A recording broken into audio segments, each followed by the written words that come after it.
Sir நீங்க 1971 போரை பார்த்திருப்பீங்க. அந்த போருக்கும் தற்போது நடைபெறுவதற்கும் உள்ள வித்தியாசம் என்ன உணர்றீங்க சார் நீங்க? 71 வாரில் ஆக்டிவா இருந்தேன். JNKல 3 வருஷம் இருந்திருக்கிறேன். இந்த ராஜஸ்தான், பர்மேர், ஊரி, பரமுலா, குப்வாடா எல்லா இடத்துலயும் இருந்திருக்கிறேன் நான்.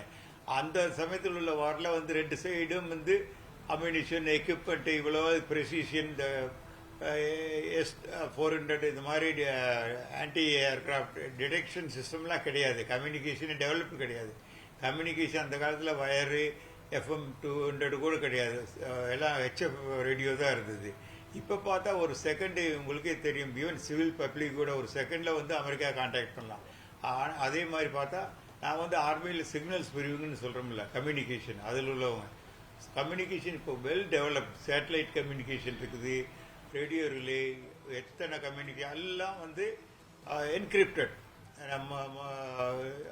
நம்ம பேசுறது என்கிரிப்ட் ஆகி போய் யாரும் கேட்க முடியாது. So very well develop. அதே மாதிரி கன்ஸ் இருக்குங்களா, லாங் ரேஞ்ச் கன்ஸ் இருக்கு, ஸ்பாட் கரெக்டான ஸ்பாட்டில் போடுற கன்ஸ் இருக்குது, கைடட் மிசைல்ஸ் இருக்குது, ஏர்கிராஃப்ட் இருக்குது, ட்ரோன்ஸ் இருக்கு. ட்ரோன் பர்டிகுலர் இடத்துல கொண்டு போய் அங்கே ஹோவர் பண்ணி இது டார்கெட்டை பார்த்து அட்டாக் பண்ணுற மாதிரி இருக்குது. பயங்கரமான டெவலப்மெண்ட். நீங்கள் தெரியுமில்ல, டெலிஃபோன் எப்படி இருந்து 71 இப்போ எப்படி செல்ஃபோன் இருக்குது, அது மாதிரி அவ்வளோ டெவலப்மெண்ட் ஆகிருக்கு சார். அதனால தான் என்னுடைய அடுத்த கேள்வி சார். அப்ப இந்த டெவலப்மெண்ட் இல்லாத காலத்திலேயே 10 நாள், 15 நாள்ல, 13 நாள்ல இந்தியாவிடம் சரணடைந்தது பாகிஸ்தான். தற்போது உச்சக்கட்ட தொழில்நுட்ப வசதி இந்தியாவிடம் இருக்கிறது. எனவே பாகிஸ்தானை 1 நாள் 2 நாள்லயே முடிச்சு விடுமா கதைய? இன்னைக்கே நைட்லயே ஹெட் குவார்டர்ஸ், ராகூர் இதெல்லாம் அட்டாக் பண்ணிருக்காங்க. அதோட எஃபெக்ட் என்னன்னு இனிமேல் தான் தெரியும்.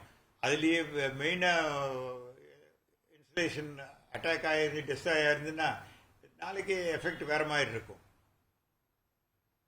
நிச்சயமாக தான் இருக்கும். குயிக் வார் இது ஒரு சிறு போராக இருக்கும் என்று சொல்லியிருக்கீங்க.